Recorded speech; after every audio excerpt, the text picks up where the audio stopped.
sure we'll join in as we go along. I don't have any regrets at this time, so my expectation is that people will be joining as we move along. At this time, I would ask if there's any disclosure of interests. Seeing none, a confirmation of the minutes of October 28th board meeting.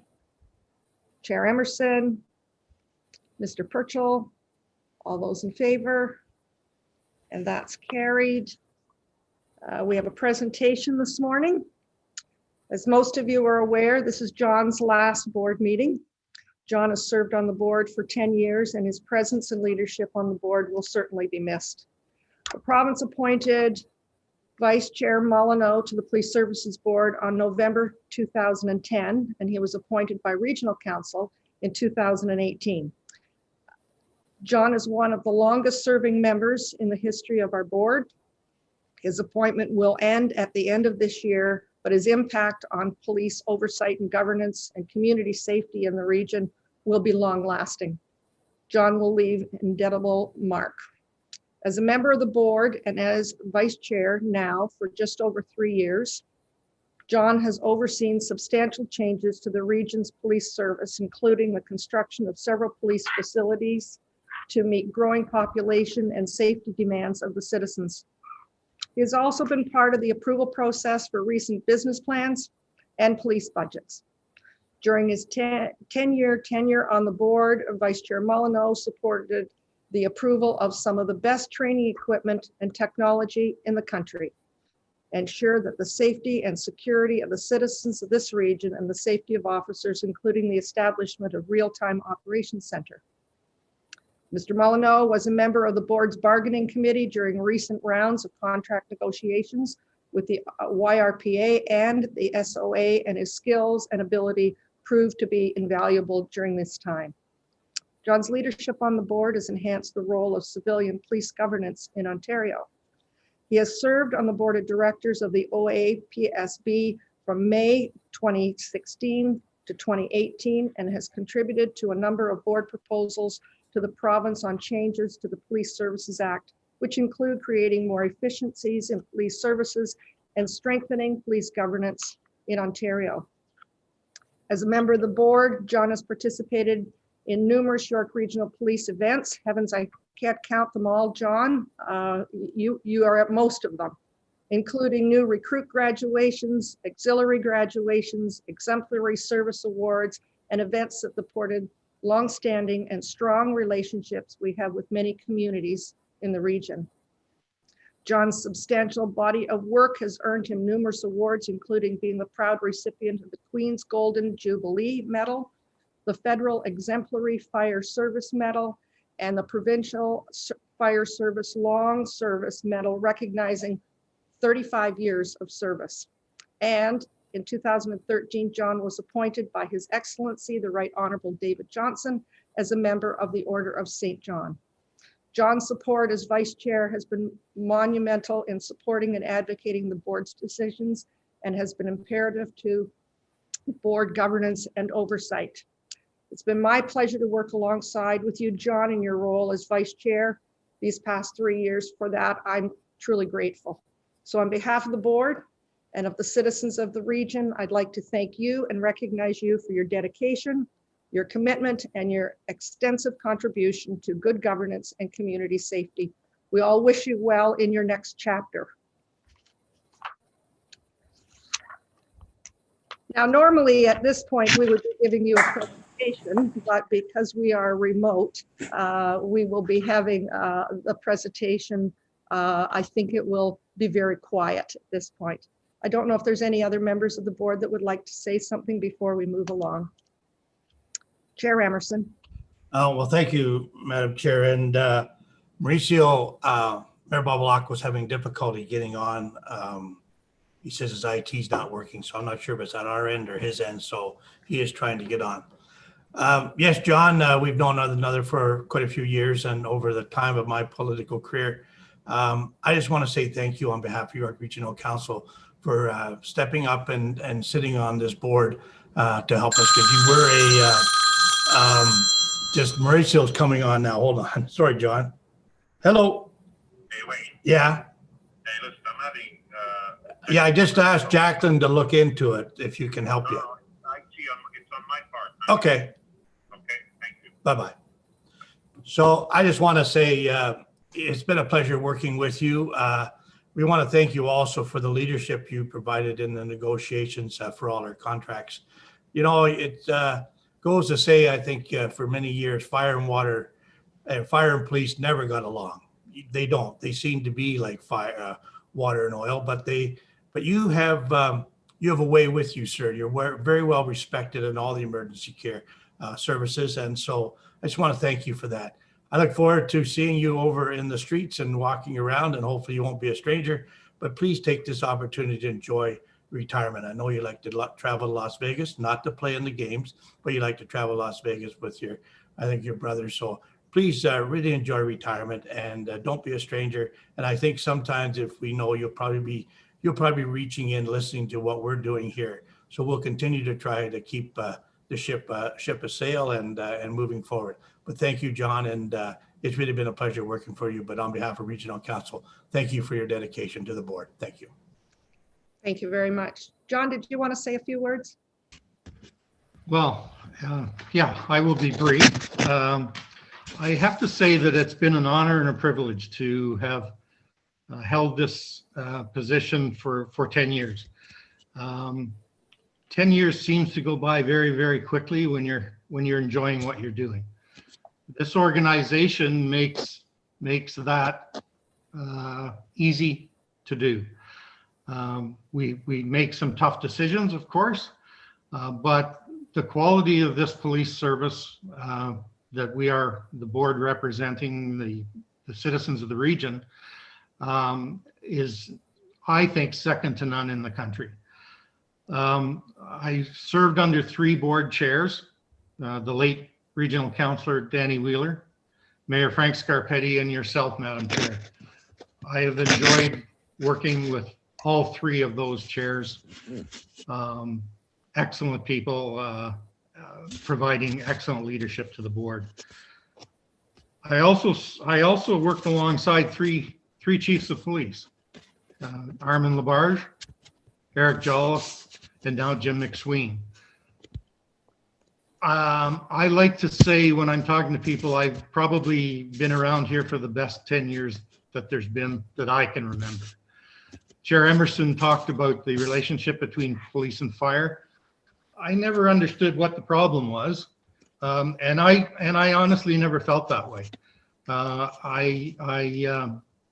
As the region's fire coordinator, I worked closely with police on a number of projects, including the original greening of the radio system, and been to a number of conferences with various people dealing with 911 and communications. So that relationship, in my mind, was always a good one. And there was some good banter back and forth, even across the board table when I first got on, between police and fire. But it was all in good fun, and I've appreciated that. Chair Emerson, thank you very much for the recent 2 years that I've been able to serve on the board. It has been a pleasure. And as you said, we've been to a number of events together as well, conferences and so on, dealing with emergency services, and I've appreciated your leadership and your frankness. To the members, civilian and sworn, of the police service, both the YRPA members, the SOA members, and the volunteer members, I thank you for the work that you do. You've made my job easy. To my successor, I hope you have as much enjoyment and fulfillment as I have had during my tenure here. And again, Madam Chair, thank you for the kind words this morning. And I look forward to keeping an eye on what's happening, but letting someone else have a crack at this. Thank you. Thanks very much. Madam Chair, if it's okay, I wouldn't mind offering a couple of comments. I was just going to come to you. Thank you Awesome. very much. So John, obviously, I want to say a huge thank you from York Regional Police for your guidance, support, and good governance over the years that you've provided to this police service. And make no mistake about it, the fact that you've led from the front truly over the past 10 years as a board member and now as the vice chair has allowed us to be as good a police service as we believe we are. I do remember, on a personal note, I think we first met on a ride-along back in 2010, around 2010, and it was probably when you first joined the board or shortly thereafter, and it was a cold December 31st night, and we were expecting big things because it was New Year's Eve and it was going to be busy, and I think we went out and had a coffee and had a conversation, and nothing happened. So it didn't turn out to be as exciting as we had planned, but at the end of the day, we started a conversation and getting to know each other. And I just want to say how fitting and what a true honor it is to be here today as the successor to two previous chiefs, to see you in your retirement over the next couple of months, and just how proud we are as an organization to have had the opportunity to work with you, alongside you, learn from you. You've always asked great questions, and that always just allowed us to be better as an organization. Obviously, all of us serving the community. So a huge thank you from all of us here, including the over 2,300 members of our organization, are indebted to you and your leadership over the past 10 years. So thank you very much. Thank you.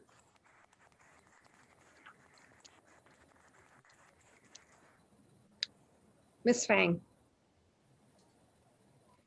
Thank you, Virginia. I may just want to add some very brief comment about working with John. Although I only had this opportunity of working through the collective bargaining with John, and we may have differences at times, but I really enjoy working with him as a person, as a fellow board member. He's calm and adding a little bit of sense of humor, the demeanor, the overall demeanor. And we always talk about issues, and he tried to help me understand background context. Is very helpful. So I truly enjoy working with you, John, and thank you for all the support, and wish you all the best in the next chapter of your life. Take care. Thank you very much. Chair Emerson, did you have your hand up? Okay, very good. Mr. Cooper, and then Mr. Kuzma. Hi, thank you, Madam Chair. I wasn't going to say anything, but I think it's actually, now that I'm sitting here, 10 years, you deserve it. I only had 2 years with John, and I enjoyed every minute. And I especially wanted to thank John for his leadership and guidance in this most recent round of collective bargaining. It's evident when you're sitting in the room with John, the amount of immense respect that everybody has for him, and the leadership that he brought to our negotiations team, both in the original round and now with the SOA agreement. There's no doubt, John, it's like learning from the master, and I couldn't have been prouder and happier to be sitting alongside you and learning from you. And just want to thank you for all of your great years, many years, decades of community service and supporting everyone here, and just wish you all the best in retirement. And like Chairman Emerson said, don't be a stranger. And I appreciate all of the advice too along the way. So thank you very much, John, for everything. Mr. Kuzma. Madam Chair, I was actually doing virtual applause. Oh, okay. If I were to say something, I would mirror the comments of all of the people who have spoken today, and thank John very sincerely on behalf of staff. If you get the pleasure to work with people, and John has been just an absolutely outstanding addition to this board, and is held in very high regard by all the staff who work from him. And on their behalf, I would thank you. Thank you. Alda, go ahead, please. Thank you, Madam Chair. And I also echo the wonderful remarks from everyone, that I think we all acknowledge how professional and fair John is in his approach. His dedication to the board has been unwavering. He's a very reliable person. I mean, he's always there when matters come up, and I certainly really admire his balanced approach to making decisions. So you will be missed, John, and hopefully we will see you again at some point in our circles, but I wish you all the best on behalf of Jacqueline and myself. Thank you, Mafalda, and thank you both to you and to Jacqueline for your help along the way. But very much appreciated. So We move on. Chair Emerson, was that Yeah. what you Madam were? Chair, and I just wanted to inform the board and to John, you mentioned about your successor. I will be interviewing this person this afternoon on a Zoom call. Mayor Babalacqua and Mayor Haxon, we have done our due diligence in interviewing. We will have that person ready to go and be appointed. I can do it I'll take it to regional council 1 week tomorrow as an information item. I'm allowed to do that under my mandate to appoint this person. And so she will get her orientation hopefully in December, and then ready to roll on January the 1st. So you're not off the hook yet, sir, till the end of the year, December 31st. So we'll see you there. But thank you, Madam Chair. Thank you very much. Sorry, Chair Haxon, I just wanted to let you know that Mayor Bevilacqua is joined by phone. Oh, very good. Mayor Bevilacqua, do you have any comments at this time before I move to the next item on our agenda?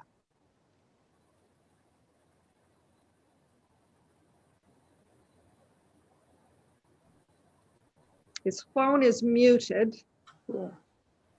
so I'm not sure. We'll move along, and should he want to speak later on, we have a full agenda. We can slide that in at that point. How's that? Could I have a motion to receive the presentation, please? Chair Emerson and Mr. Cooper. All those in favor? That's carried. Boy, that goes back a long way, doesn't it? We have no deputations at this time. We're under communications 5.1.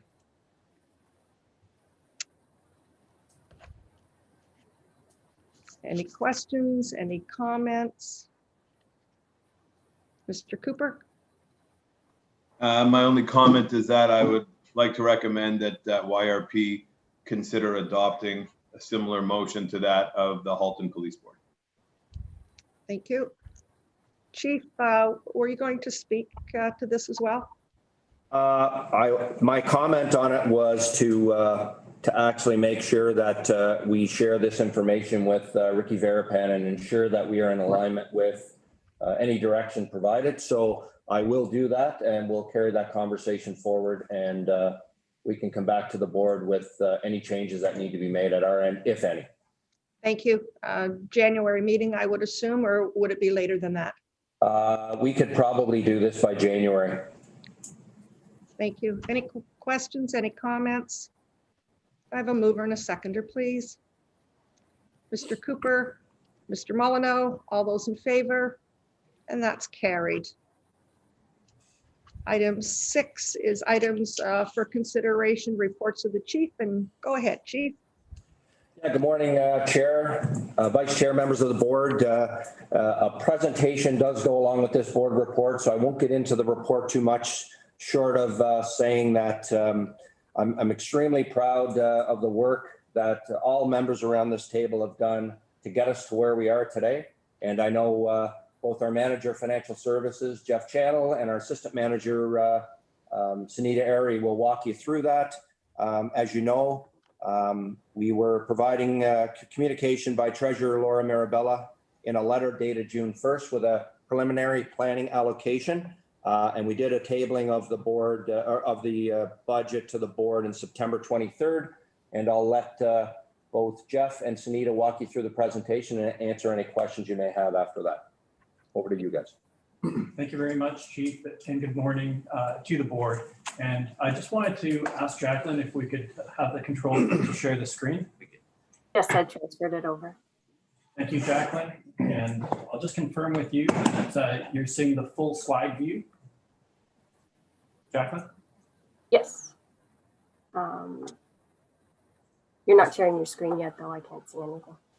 Okay, one moment, please.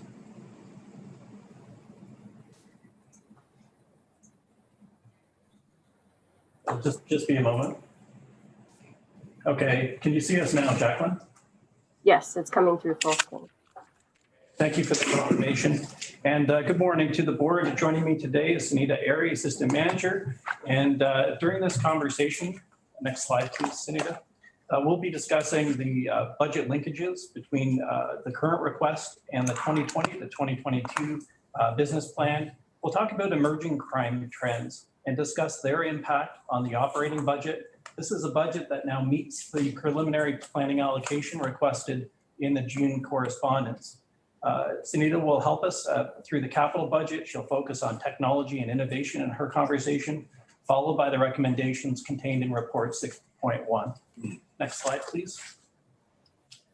So this slide shows the board's 3-year business plan, and it was distributed for the first time in a digital format. And as you'll recall, it focused on 2 pillars, our people with objectives of professional development, member support, technology and innovation, and continuous improvement, as well as a pillar of our community, focusing on communication, engagement, improved operational service delivery, cooperative partnerships, and equity and inclusion.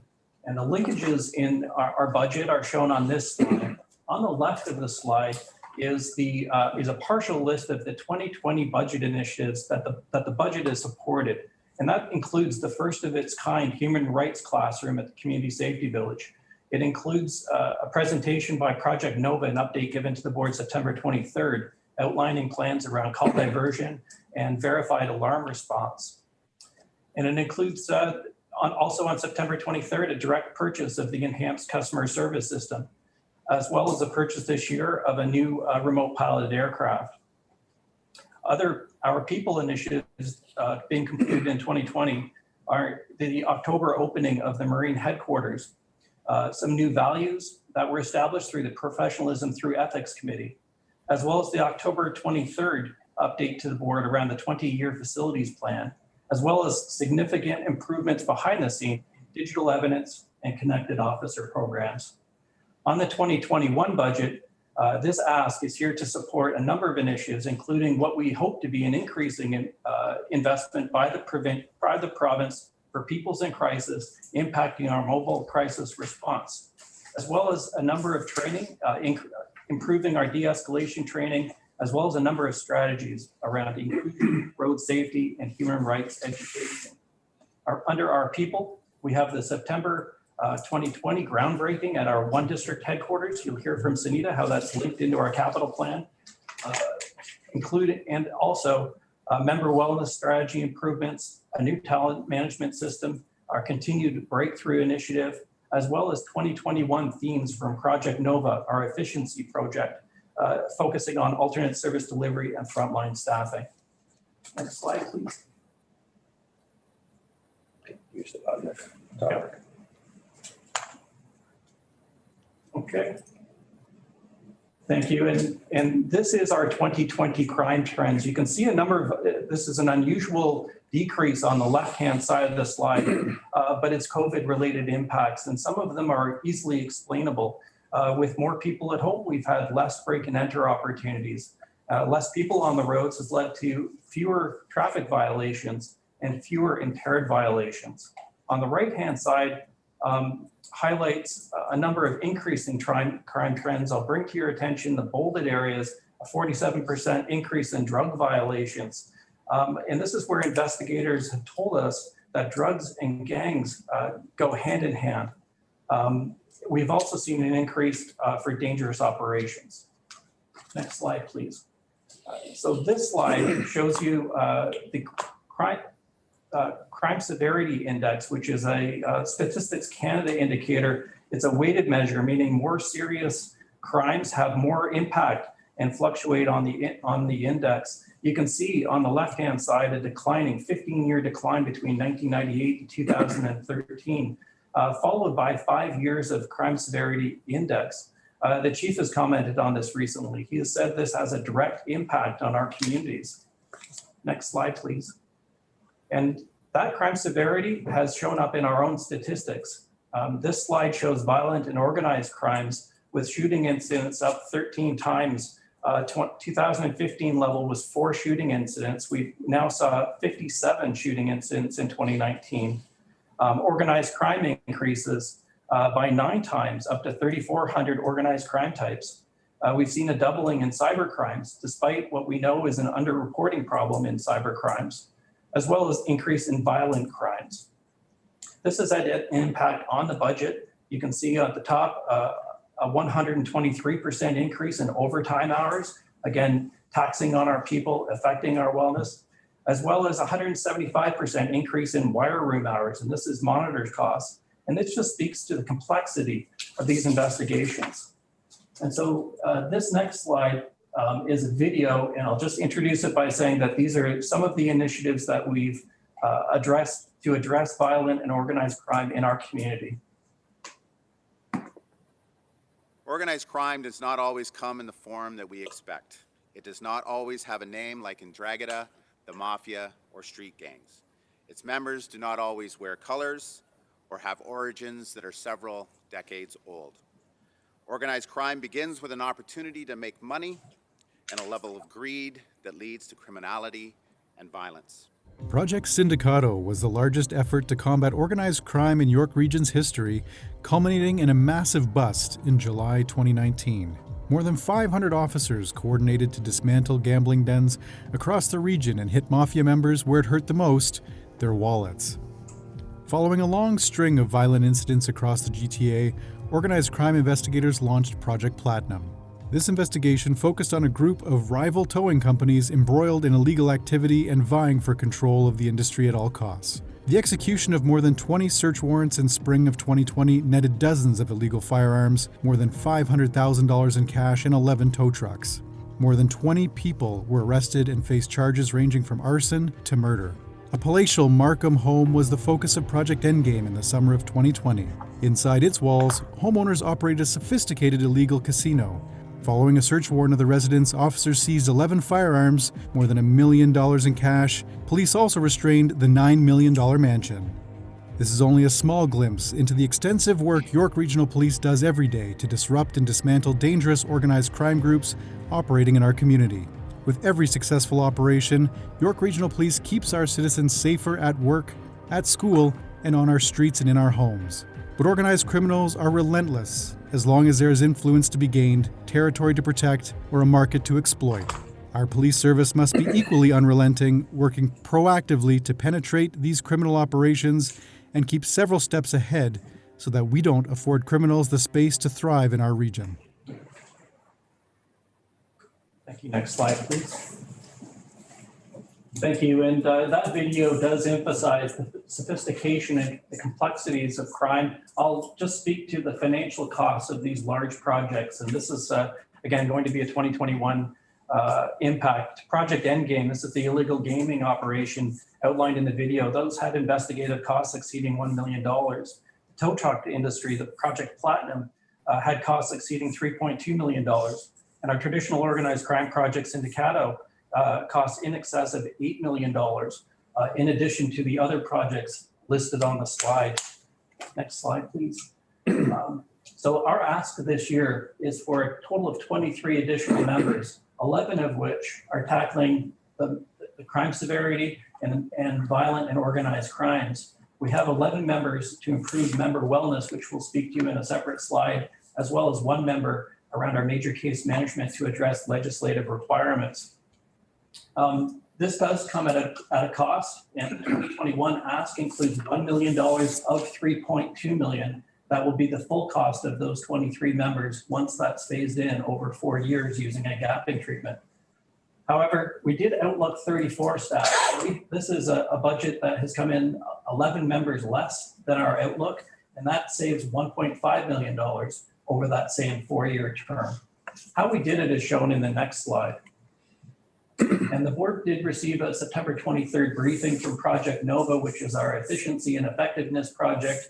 And Staff Sergeant Brad White comment upon his 3 key initiatives around balancing workload, eliminating and reducing non-critical calls for services, and effectively changing the mindset of some of our frontline activities. And we found that we could then bring through the budget 11 total saved officers. So this is 4 fewer people needed in alarm response calls. This is through the verification program, 2 fewer around prisoner meal deliveries, and 5 fewer around mental health support, call diversion, and arrest warrant processing. This next slide is an overview of our 6-year wellness strategy, 2020 to 2025, prepared by Dr. Kyle Hanley. And it speaks to 3 items: operational, organizational, and personal levels of wellness.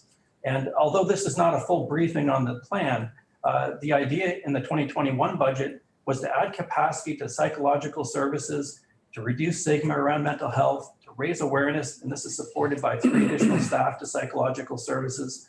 But then really, we are also using this as an envelope, and we're using the same principles to look throughout our organization where wellness issues are popping up, be they sick time, be they overtime, and adding additional staff into those areas where we need it most. And it's also here to reduce barriers to accessing services. And this is embedding services, ones that will have equal wellness regardless of where you work. And we have a 2-district pilot right now that brings peer support, chaplains, chiropractors, physio services right to 2-district. If that's successful, we plan to roll that out throughout the organization.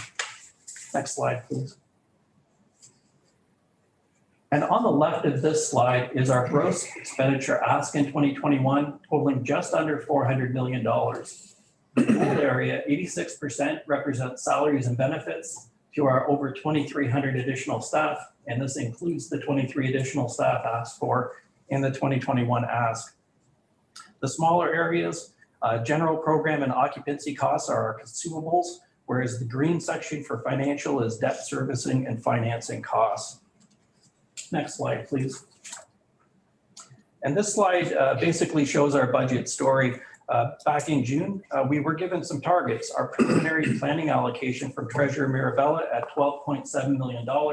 If I can just jump to the bottom of the slide, you can see with the green check mark, we have made and met that expectation through 3 ways.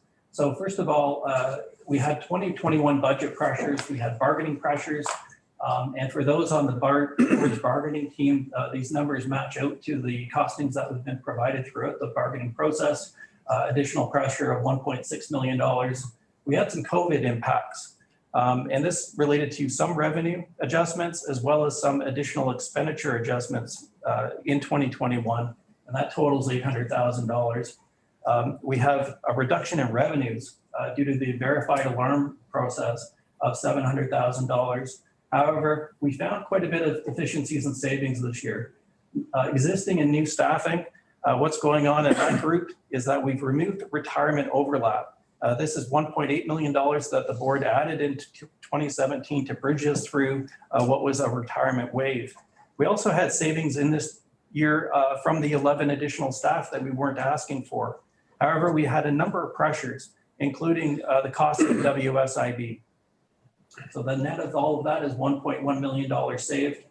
We also went into this budget knowing that there would be some economic implications around COVID, and we went in purposefully reducing wherever we could our expense ask.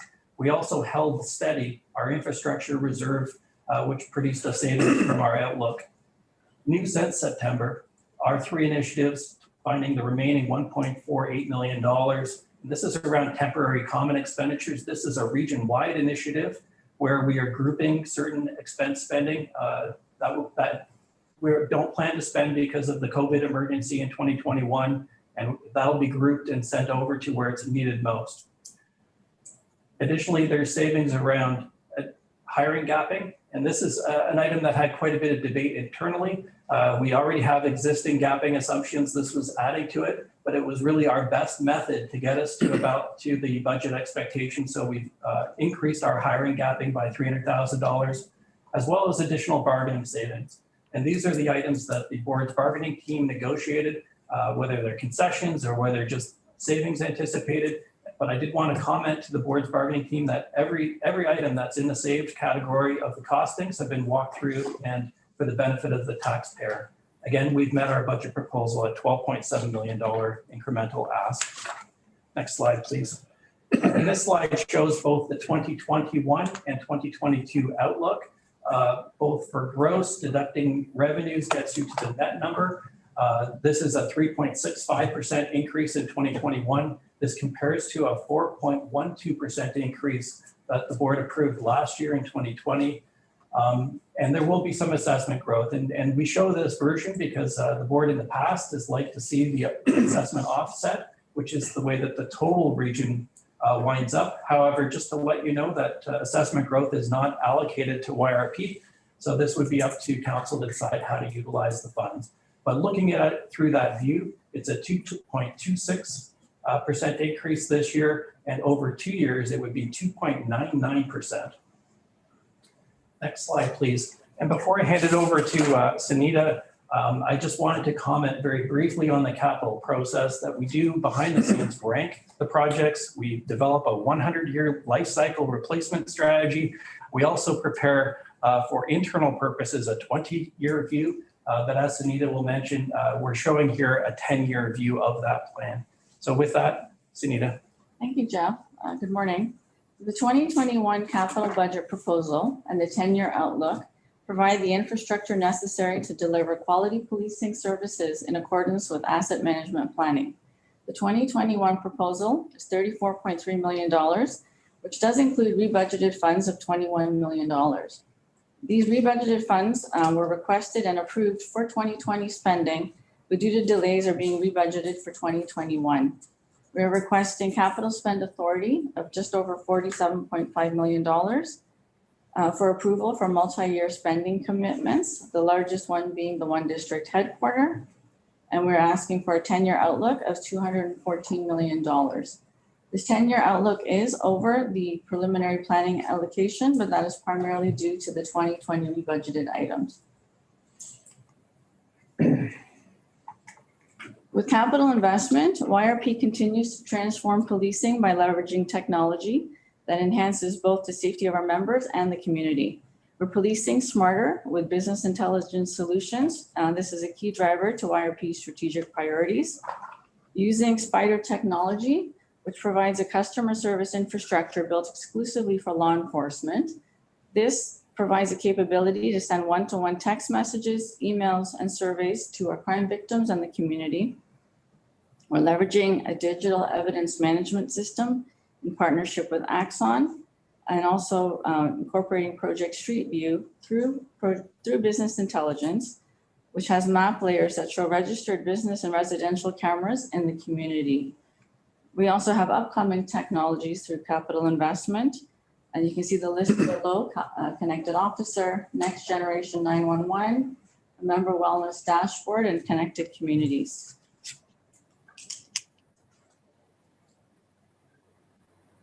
Pie chart on the left identifies the asset categories that are being requested for the next 10 years. You see vehicles, which includes air operations, is at 28% or $60 million of the ask. Facilities are at 25% or just over $54 million of the ask. IT at 22%. Communication equipment, which is our radio equipment, at 15% or $33 million. And specialized equipment at 10%. The funding sources for these capital projects are identified by the charts on the right. Reserves from operating fund 36% of these projects at $76 million over the 10 years. Development charges, which fund the growth portion, are at 32%. Debt reduction reserve is at 31% or $66 million. And we also receive external funding from our fire partners in the amount of $3 million. This slide highlights the 10-year capital plan details by asset category. You can see in vehicles, which we're spending over $60 million over the next 10 years. This also includes our air operations, which includes our Air 2 replacement in 2022, and also 2 marine boat replacements in 2029 and 2030. Under facilities, the largest project ongoing right now is the one district headquarters, which is scheduled for construction completion at the end of 2021. Also includes our renovations to our existing facilities as identified by building condition assessments, and also land and construction of a new substation and a new district over the next 10 years. Under information technology, we have annual refresh as part of our evergreening strategy for IT hardware, software, and infrastructure, the continuation of our DEMS and our connected officer project as per the Axon agreement, and a computer-aided dispatch software replacement in 2026. Communication side at 33 million is our radio system and portable radio replacements over the next 10 years. And then we have our specialized equipment, which is our annual purchases for furniture, body armor, CEW refresh, as well as technical investigation and forensic lab equipment. And with that, I'll pass it over back to Jeff. Thank you, Sunita. And as we're concluding the presentation, the following chart shows national comparators on the left. The board will be familiar with this chart, the gross cost per capita. This continues to show York as the lowest gross cost at $322 per capita amongst large organizations serving greater than 1 million people. On the right, and this is where we've reordered it, is to show the crime severity. And we are now the second lowest on the crime severity index to Peel, whereas York went up 12% last year. Peel came down about 4.9 points in their crime severity. So this chart is to show that that ranking has switched. But I do want to say that, as you can see at the other jurisdictions where there is higher crime severity, this is where the expense in policing is really shown on the other side of the chart, that these higher crime severity index locations have led to decisions around larger police services and higher costs. Next slide, please. This slide will show you the ranking as that will be discussed in a report later on this morning from Superintendent Slade. And it basically shows that York Regional Police is second lowest or second best in all 4 categories of crimes against property, persons, total criminal code, as well as that crime severity index. And this is a switch this year with Peel taking the lowest spot on 3 of those 4 categories. Yet we are still enjoying high satisfaction ratings, both in our 2016 community survey, where we are satisfied or very satisfied. We received response at 96%, and our business survey also at 96%. So as a conclusion to this presentation, this budget has been compiled to address the priorities and challenges facing our communities in 2021, as well as setting us up for future year. And this supports the business plan objectives around our people and our community. It includes, again, 34 additional staff, tackling violent crimes, member wellness, and legislative requirements are our 3 key themes this year. As Sunita has mentioned, our 10-year capital is $214.5 million. We continue to be the lowest cost per capita, serving over 1 million population, as well as mitigating the pressures. And this is all around using Project Nova for efficiencies, but also doing our very best to meet the preliminary planning allocation. And with that, I'll refer you back to the report 6.1. It includes these 5 recommendations.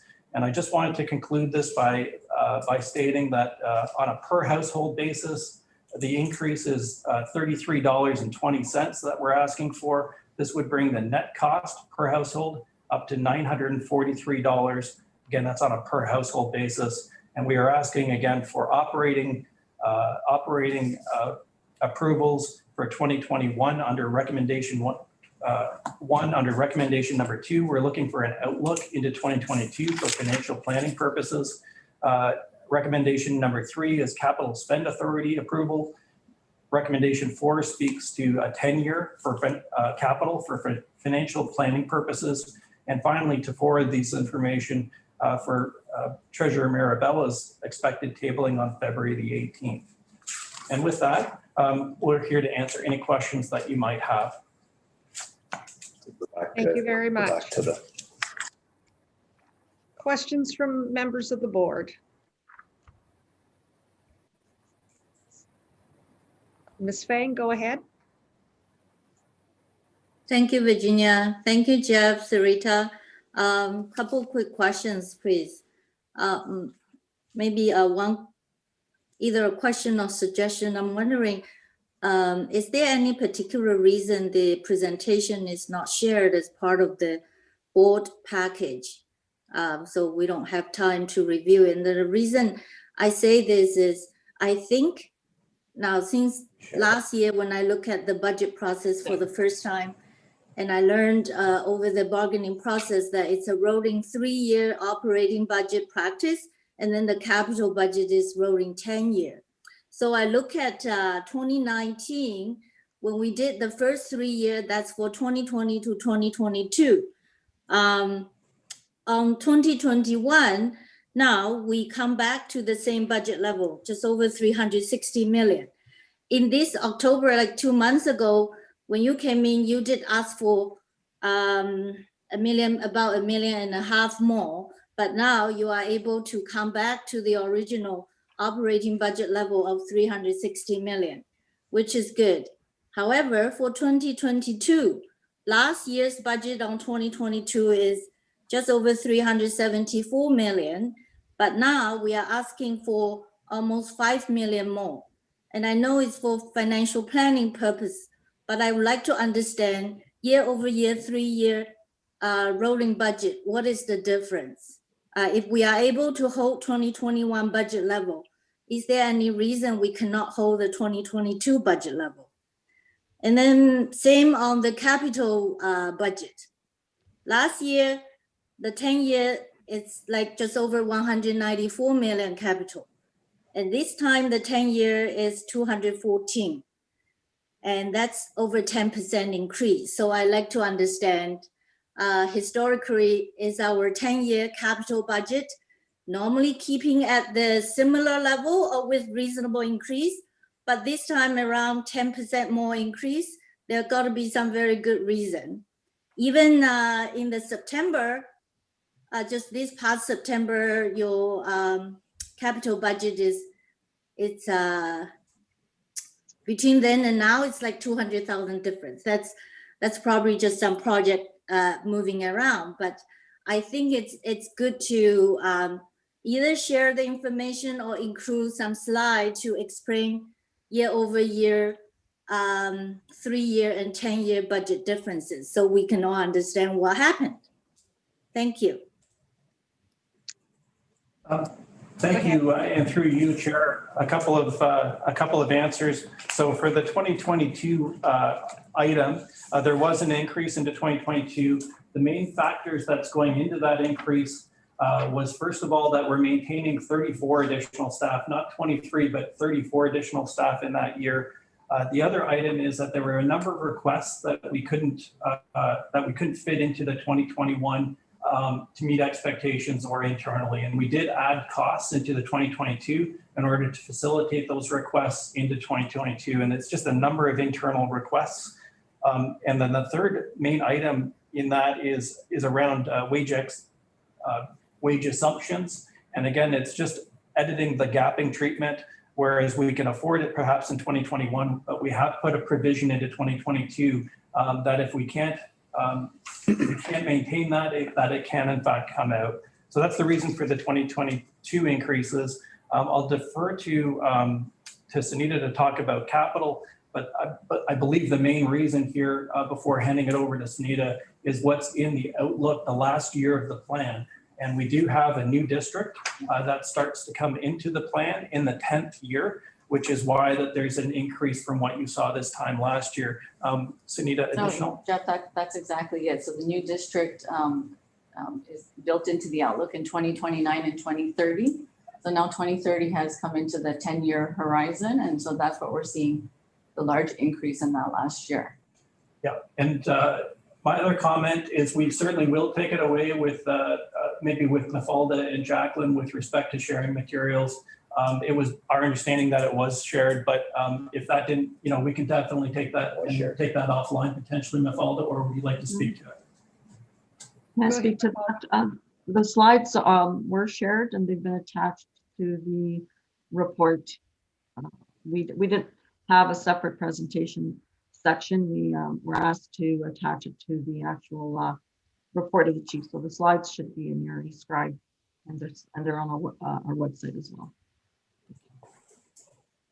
Thank you. Thank you. Just additional comment on Jeff's comment on 2022 in terms of salary. I thought we have completed the collective bargaining, so all the compensation increase should be clear already for 5 years. So why is there additional salary or compensation budget built in 2022?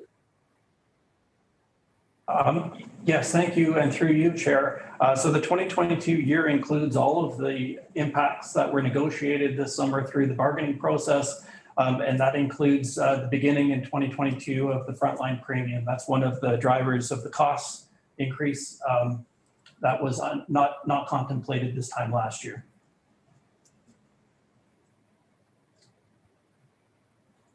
Sorry, is there additional questions? Frozen. Oh. Are there additional questions, Ms. Fang? I'm okay now. Thank you. Thank you. Questions from other board members? Chair Emerson. Oh, well, thank you, Madam Chair. I guess you wouldn't think that I'd let this go by without saying something, so I thought I'd better. Jeff, I look at, I know when we put the 4-year budget in place, we did it here at the region also, but COVID has changed everything going forward, and we have to start to regroup, and you'll find this out with members of council going forward. On your slide 15, you're at 3.65 and then 5.04, but less the assessment, you're gone to 2.26 and 3.71. I have to say that's a big increase in 3.71. We're going to try to do York Region's budget at 2.95, but I have to tell you, council is probably going to start off at 0. So I would suggest that you and the chief and the staff regroup. You better have a plan B, because this is what's going to come out. You've already heard from one member of council, Councillor Hamilton from the city of Markham, saying he's probably will not support the increase, the union, the salaries that we had gone forward.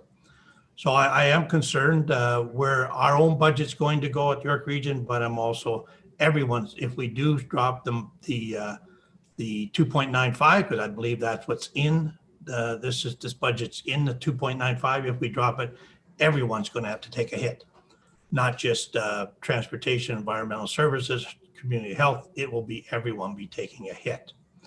So I go to slide 20, and I was kind of a little different. Peel is, with all the happening in Peel, and their crime severity is less than ours. Like I didn't get that. I hear so much happening on the news, and here we are, and I don't hear as much. So I guess that's a statistic. It's only a statistics, only numbers, and so I just was surprised to see that on that part. And I think on 21, we seem to be behind Peel. I know there's another report coming up. We seem to be dropping. We went from 1 and to 2, and now we're down to 3 in some situations in the other report. So I'm wondering, where's that going to slide to? And I'm sure there's reasons why that happens, but that will be something when you bring your presentation to council. We were up really high, but it's not, I'm not saying it happened just now. This is a year ago, and I understand that. So we just need to be careful on, like what you may have to have some answers to say why we have slid to 2s and 3s. So I really be cautious when I would suggest to you have a plan B, because council can only give you the number. So if you're asking for 360 million for the budget, I think that was the number, if I recall, you may only get 350 million.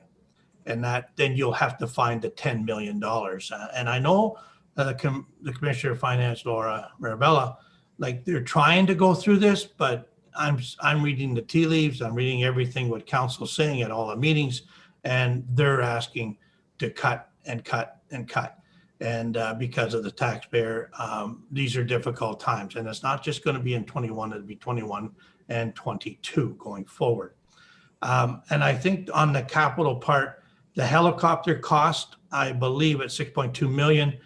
I believe you're put it in now because you have to order it, but it will not be here until 2022. So I believe you have to have the money in the budget. I'm not saying I'm against the budget, but I need to have a plan B and going forward. Now, I guess the next question is, they're really not questions, Jeff and the chief. They're more or less just comments. So your consideration when you start to look at this, is this the presentation you're going to take to council in February? I think it is.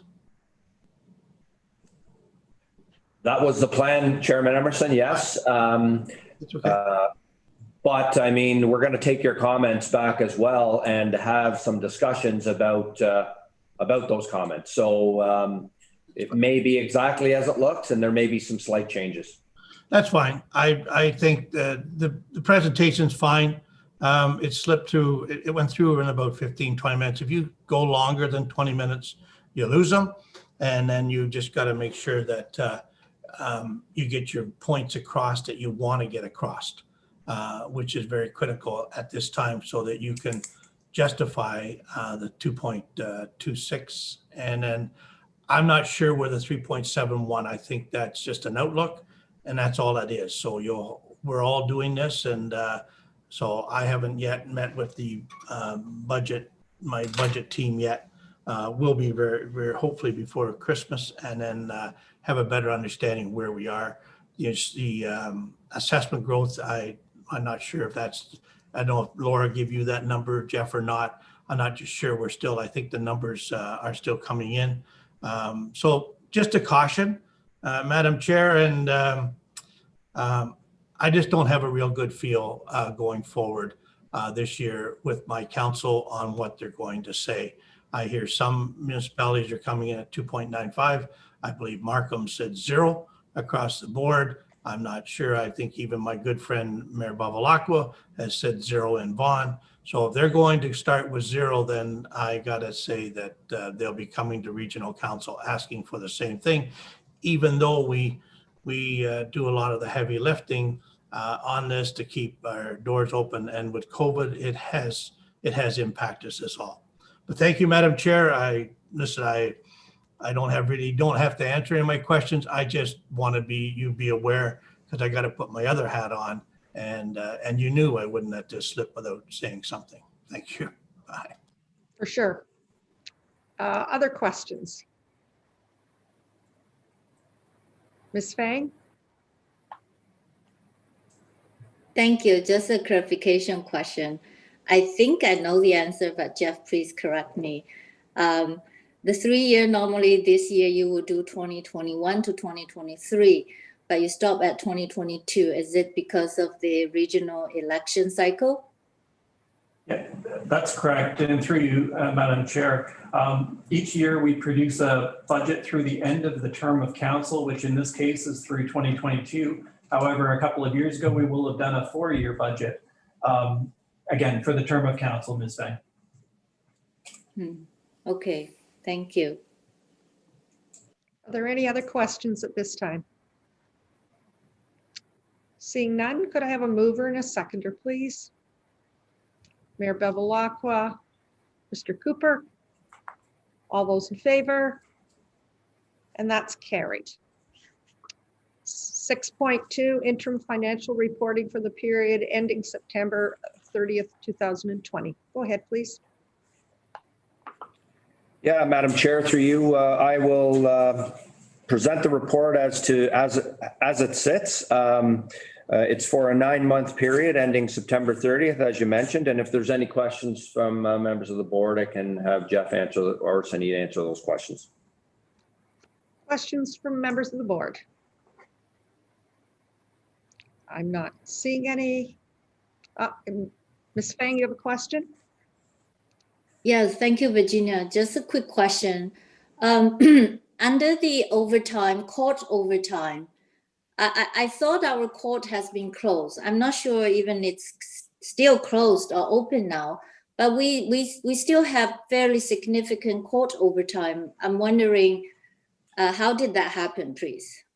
Yes. Thank you, and through you, Chair. We are at 37% spent through 9 months of the year on court overtime. We've spent just over $456,000, much of which was incurred through the March period prior to the closure of the courts. Right, you are. There has been several court closures, and there's been extensions to those closures throughout the year, which has limited our court time over the summertime. Again, our forecast with a deficit called between $3.5 to $4 million already takes into account savings from that account.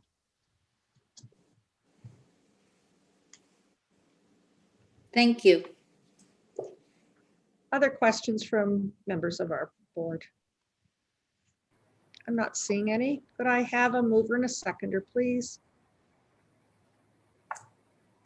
Mr. Molyneux, Mr. Purcell, all those in favor? And that's carried. Thank you. Item 6.3, purchasing bylaw quarterly report and COVID-19 emergency purchases. Yes, once again, Madam Chair, through you. It's a fairly straightforward report. We normally come to the board with these, but it contains a summary of purchasing matters executed in the third quarter of 2020. And as you can see, the COVID-19 expenses, I believe, on Appendix 2 are fully mitigated by and offsets mitigating expenditure reductions in other accounts, including training and vehicle, maintenance, and the report also includes in Appendix 1, 4 requests for tenders, which are fairly explained out in the appendix itself, and 2 RFPs for supply of vehicle parts. So unless there's any questions, that's the report. Thank you very much. Questions of the report? I'm not seeing any.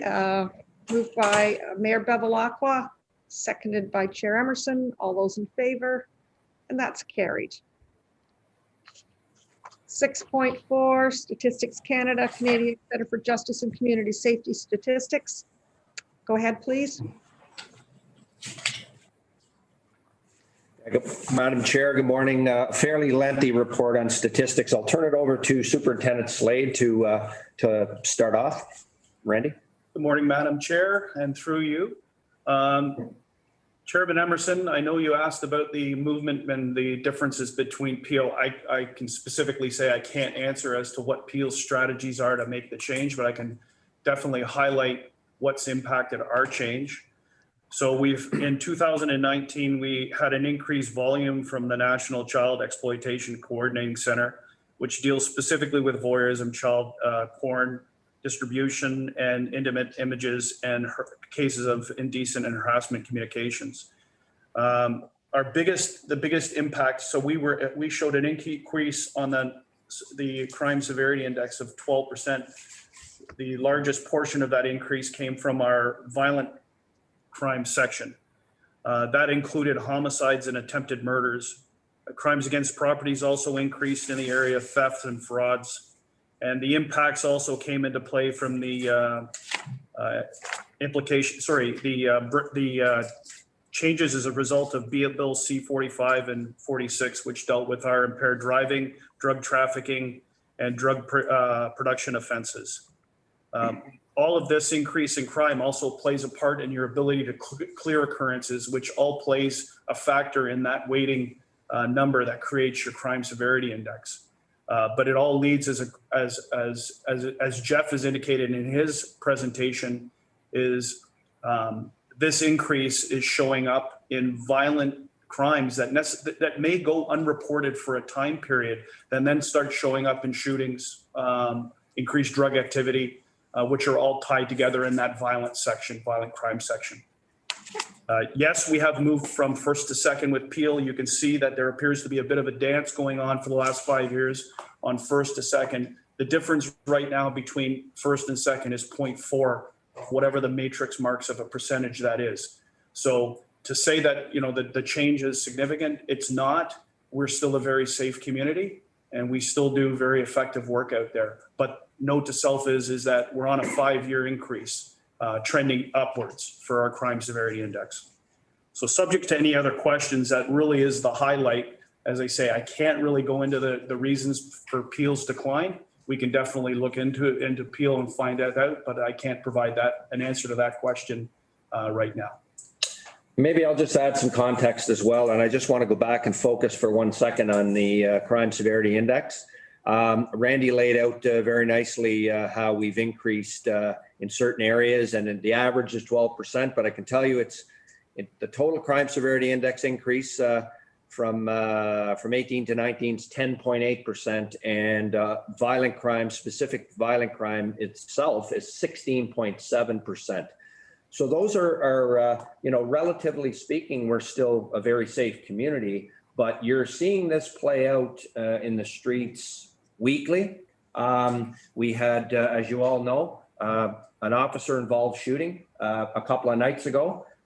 We had a gun seized in 3 District probably 2 nights ago with a large quantity of drugs. And what's troubling to all of us here is a lot of these seizures and a lot of these activities that are going on are happening day-to-day interactions of our police officers at the front line, on traffic stops, on what would have been routine police work in the past is now become, troubling. And, this has an impact on our people as to how they do their jobs and what they believe they may come into contact with out on the roads.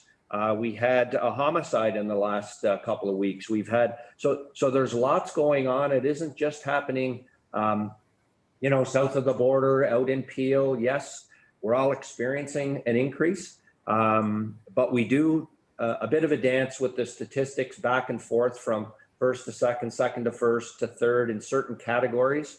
And Randy laid out nicely as to how those changes can, it's an ebbs and flows types conversation, but it is worth noting, and, we will be continually focusing our resources where they need to be focused. And right now, we're seeing these increases that will have an impact and do have an impact on the requests we're here before the board with today. I'm really mindful of the impact this has on our people. And as Jeff mentioned, and Sunita, we have a 5 to 6 year strategy on, the wellness of our folks. We can't forget that. And that's embedded in our business plan, which is your business plan. So we want to achieve the goals of that plan, and we want to make sure our people are safe as well. It's not just about what's going on out there. It has an impact on our people as well. Anyways, those are my comments, and subject to any questions any of you have. Thank you very much. Questions? Comments? Ms. Fang? Thank you, Jim. Thanks, Virginia. 2 quick questions, please. On page 4, under the YRP crime severity index, I think although we've seen increasing trend, but overall our level is still reasonably well below provincial and national level. So kudos to the team. I'm just wondering, this 29 over 2018 increases, are you seeing this level as compared to 2018 over 2017? Is this a significant increase or along the similar trend? If we have that reason, or as you said, 5 year, if you show the 5 year data, it's helpful to see the trend. And then all I can tell you is the trend's continually going up. I don't have the actual number for 17. This is how it was provided to us, but we do know that trend line has continued to increase, as mentioned, over the 5 years.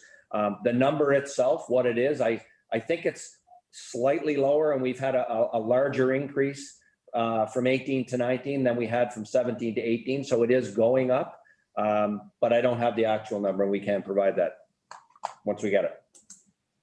Okay, thank you. It'd be nice to see the 5 year if it's possible. Going forward, as next year, I'm sure you'll report 2020 over 2019, then let's keep this 18-17 so we can see the trend without needing to ask questions. And then my second question is in the appendix. I guess it's just an observation. And how come in the provincial table, Houghton is consistently #1 across all categories.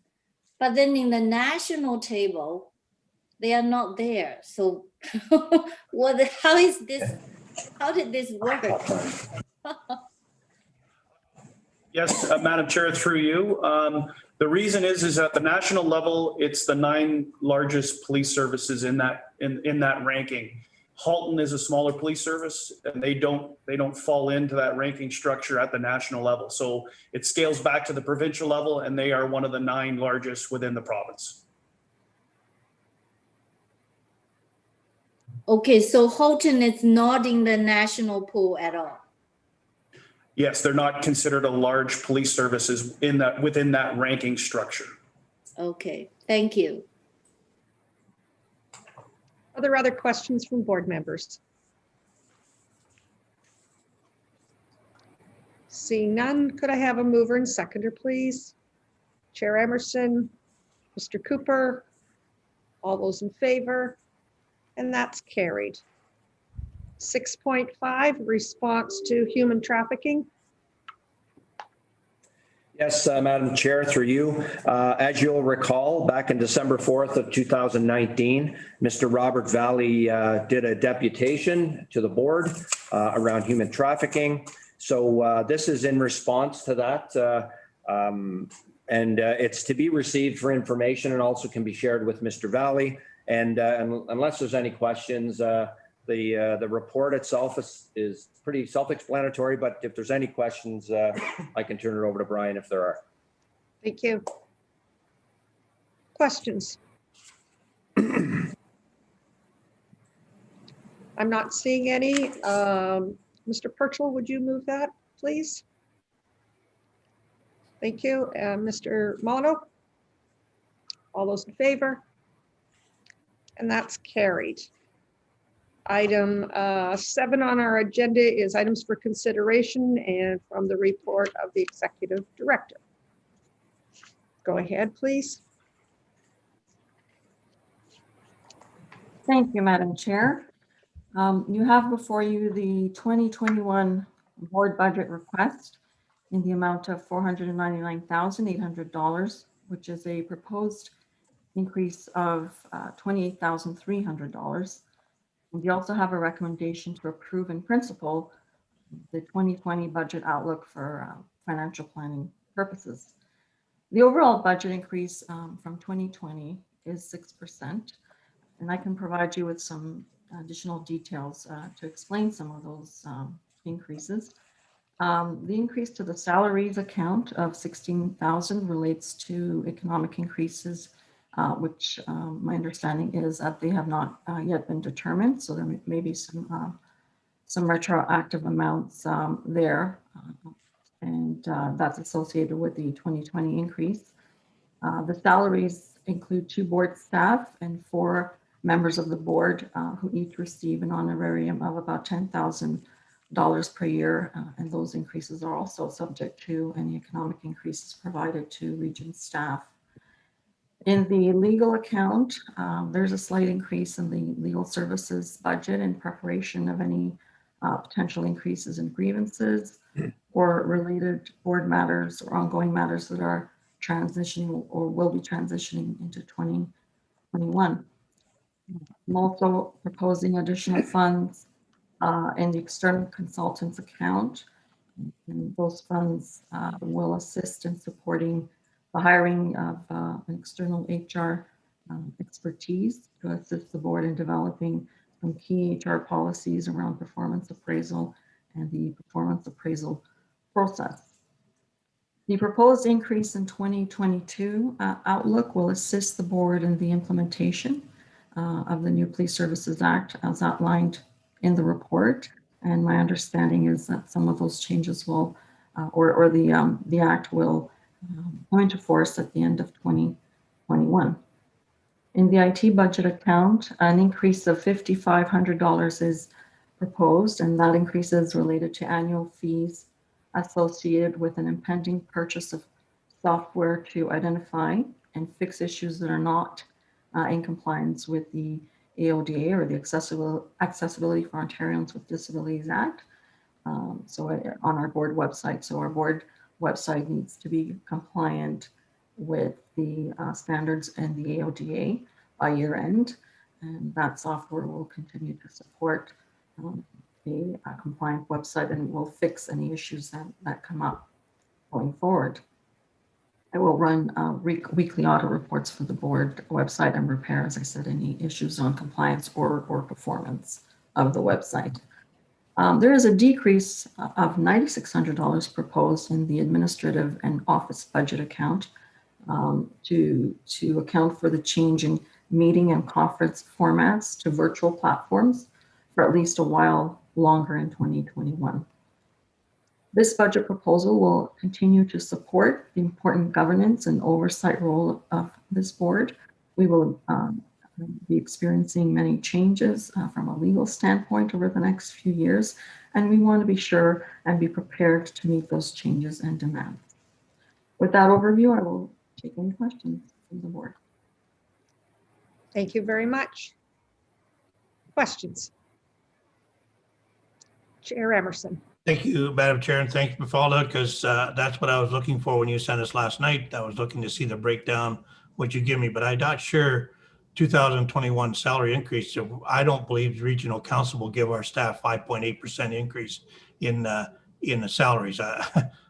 Unless I missed something at my council meeting, I never seen a 5.8% increase in salary. So that I think, if that's what I understand, the salary increases of 60,000 is 5.8%. So maybe you can provide me what that, because you said provide to York Regional staff. I don't recall doing that. Through you, Madam Chair, I can speak to that, Chairman. There's a component that both Japhet and I are part of the pay for performance model. And that's why I had an additional number there. Now that pay for performance, number, that percentage is obviously subject to board approval, and that's not a guarantee, and we understand that. So that's why you see a slightly higher number in there, is that we are part of that model that the region uses for its non-union employees. Again, I emphasize that that is a number, that is a determination of the board at that time.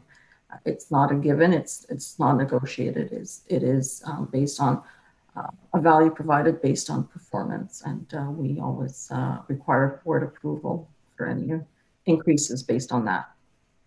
But I'm still missing, you said it says salary increase of 5.8%. I probably would like that broke down a little differently than what you're saying, because I don't know what that number is, what you're predicting to have a salary increase, because I don't believe I've done that yet for 2020. So I'm not sure.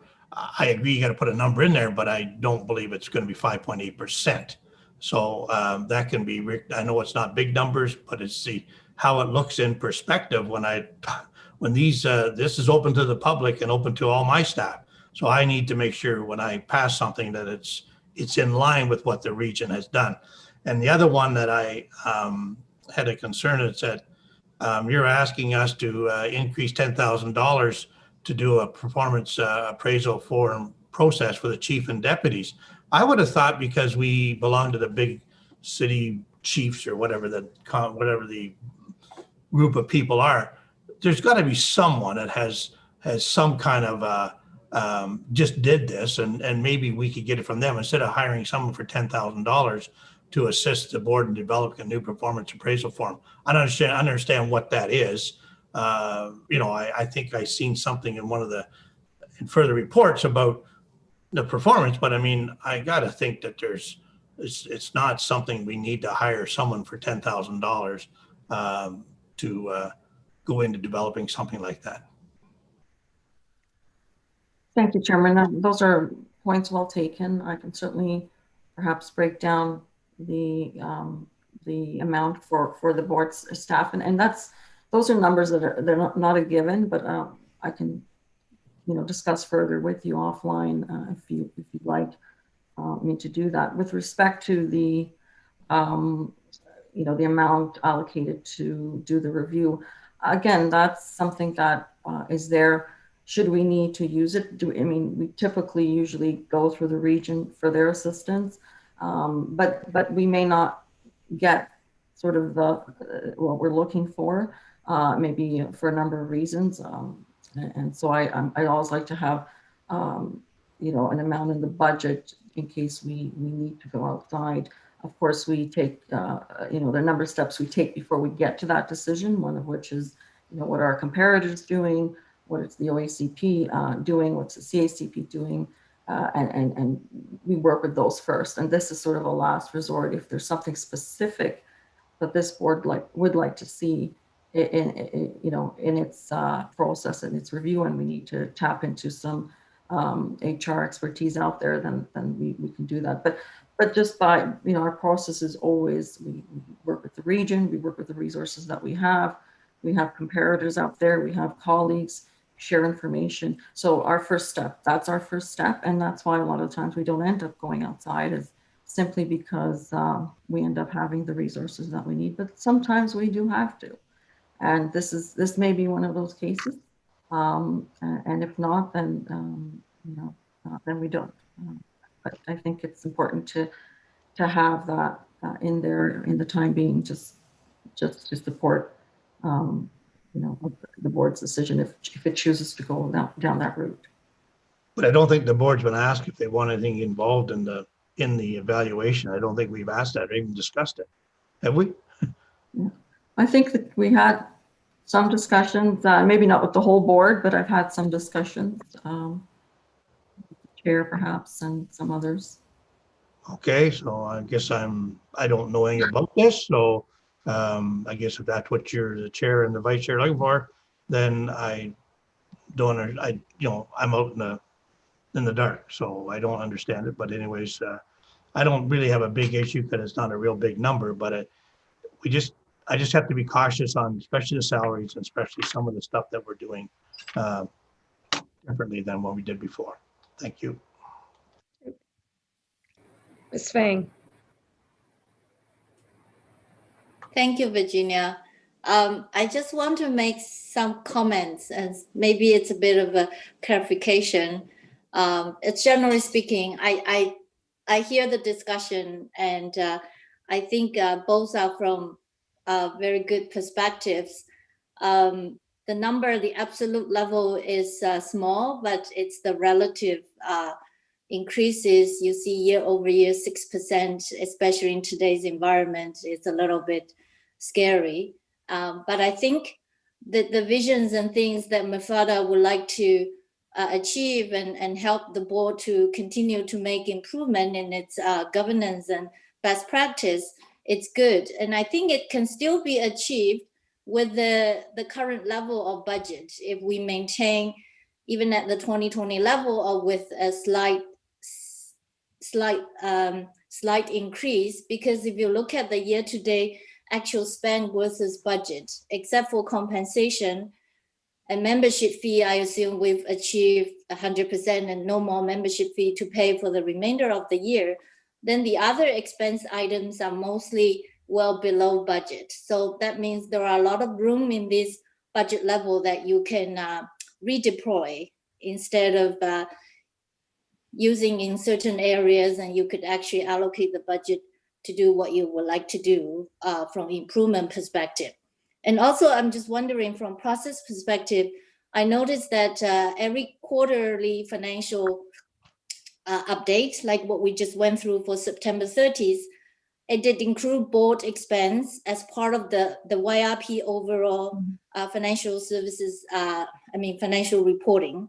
So I am wondering, the whole YRP budget is a lot bigger. So there's a lot of room in the YRP budget that may have a lot of room for them to maneuver and help the board out if required. So I'm just wondering, I think it's a good practice to track the expenses separately. However, from budgeting perspective, I would think the board should be able to leverage some of the YRP spending items, for example, like IT, telecom, admin. I don't think we need to have completely separate setup for these administrative type of services, even including consulting services. YRP has a very big consulting budget there too. So this is just my question is, how is this, there's any regulatory or compliance requirement that MFADA has to be confined to this, or it's just from tracking perspective, we track the spending of the board separately, but the budget can actually be leveraged from the YRP. So it won't be such an obvious increase of 6% year over year. Go ahead, Ms. I can speak to that, Madam Chair. Ms. Fang, that's a very important point. We are required, and Dan can also speak to this as well. We are required to have a separate budget for board matters that's distinct and separate from YRP to show obviously the separation between governance and operations, and that's so under the Act we are required to do so, and hence we break it down this way, and I report to the board, separate from YRP. But at the end, it does become part of the YRP budget, and the estimates, provided by council are onto YRP, and we fall under there as well. And sometimes it is challenging with this budget. For example, even purchasing a software that we need to do, as I indicated earlier, it's $5,500, and that's 1%, of our budget. So I have to have it as one, and that's something that we need. And now we can certainly, and I appreciate your comments, revisit this budget and perhaps work around that consultant's number. We can whittle it down, and I'm completely open to that. But in terms of sometimes it's it's the $5,500 piece of software that's the going price annually, and we have one of the more efficient, cost-effective ones, but that's 1% of our budget. In a larger budget would be a 0.01 or 0.1. So just wanted to make that point. Thank you. Okay, any other questions? Could I have a mover and a seconder, please? Mayor Bevilacqua. Mr. Purcell, all those in favor? And that's carried. Do we have any unfinished business at this time? Seeing none, do we have any other business at this time?